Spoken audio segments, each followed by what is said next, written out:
আসসালামু আলাইকুম বন্ধুরা, কি অবস্থা? আপনাকে ভালো আছেন নি? আচ্ছা, মেন কথা কি বুঝেনি, যত সহজ মনে করছেন ফেসবুকে চালানো এত সহজের কিছু নেই।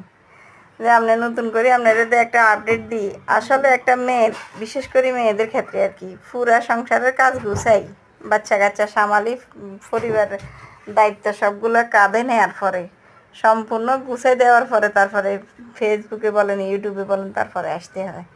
যত সহজ মনে করছেন এত সহজের কিচ্ছু নেই, বুঝছেন? এটাই বাস্তবতা, এটাই কঠিন, কিন্তু যত সময় দেবো অতটাই আগাইতে পারবো। সময় দেওয়া ছাড়া তো অনেক ফেসবুকেও কাজ করে না, ইউটিউবেও কাজ আসে না। এটাই বাস্তবতা, সফল হইতে গেলে সময় দিতে হয়। তো সুতরাং সফল হইতে হইতে হলে তো সময় যেহেতু দিতে হয়, তাহলে একজনকে একে অপরকে অবশ্যই সাহায্য সহযোগিতা করতে হবে, না হলে তো আগাইতে পারবেন না। একটা মেয়ের জন্য এটা আসলে কঠিন, অনেকটা কঠিন, তারপরেও সহজ করে নিতে হয়। মেয়েদের যেহেতু ধৈর্য বেশি। তা আল্লাহ হাফেজ। ভালো